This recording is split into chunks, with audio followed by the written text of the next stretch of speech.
Ito pang ating Joe Air Twin Stroller. Good for newborn. Parehas po siyang fully reclined. Like new condition. Meron po siya kasamang box at meron kasamang rain cover. Already wash na po yung mga pad po nito kaya ready to use na po siya. Okay? So, ito po yung details po niya one by one. Ayan. So, ito po yung kanyang canopy. Wala po siyang faded, wala siyang discoloration. Ayan yung kanyang peekaboo. Visible pa yung color niya. Means hindi siya overuse. Ayan. Like yung condition pa po siya. Ito po yung mga pad po niya. Extra pad po niya para at least madali nyo lang po siya labhan. Ayan. Ito natatanggalin nyo siya kung sakali nagkaroon ng stain. Ayan. Baligtaran siya. Pwedeng ganyan yung color niya. Ito yung kabila. Okay? And then, yan yung harness pad niya. Kompleto. And then, belt lock. Wala po siyang putol. 5 harness. Ayan. Ayan. Ganon din sa kabila. Ayan. Okay? And then, as you can see, meron siyang 3 butas dito. For newborn, toddler, kids. Adjustable naman po yan. Okay? So, next natin itong leg rest niya. By the way, adjustable siya. Press nyo po ito sa dalawang side. And then, hold down. Para pag nako po si baby, ayan. Pwede niyang ilagay yung paa niya rito sa footrest. Okay? Kapag hihiga naman po, angat nyo lang po siya. And then, higa natin siya. Ayan.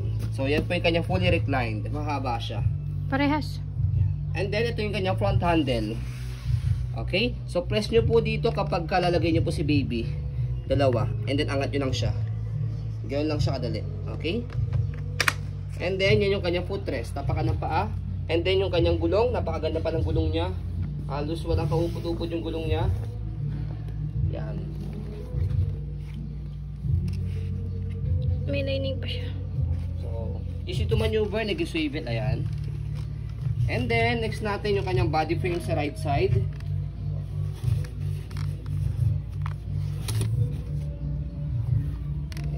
Gulong sa likod. So, stopper niya, isang tapak na lang, naka-cable na po siya. Ayan. Na-stop na. Okay? So, sa likod, ang laki ng basket niya. Ayan, marami kayong pwede mailagay. So, kapag ihiga nyo po siya, press nyo lang po ito. And then, kapag iupo, hatakin nyo lang po ito pataas. So, try natin. Ayan. Okay? Tapos, pagka iupo, hatakin nyo lang po ito. Ayan. Okay? So, ganun lang siya kadali. I-adjust. Next natin yung kabilang side ng body frame. Sa left side.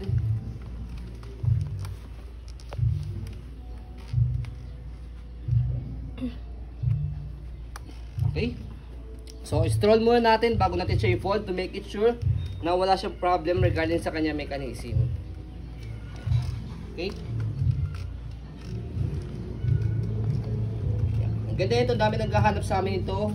So, ngayon ulit kami nagkaroon ng stocks kaya pauna na lang po. Plus, meron pa siya kasamang box saka rain cover. Okay? So, sa pag-fold lang po ito, ganito lang siya kadali. Fold lang yung canopy niya. Sa handle, slide. Itong naka-separate ito. And then press. Okay? And then, angat, pull down. Yan. Can stand alone siya. Yan. And then, ito yung kanyang handle. Okay, yung kanyang handle. Yan. And then, sa pag-open sa kanya, same lang din. Slide lang din yung kanyang handle and then press. Ayan. And then, bukan nyo lang siya. Ayan. So, ganun lang siya kadali i-open saka i-fold. Ayan. So, ayan po. So, you can see, very details po kami sa pong pag-video. Kasi ang aming shop policy, no refund, no exchange. What you see is what you get.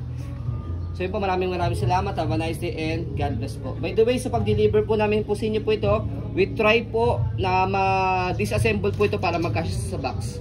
Kasi kapag hindi na disassemble po ito, is hindi siya cash sa box. Okay? So yun po, thank you and God bless po.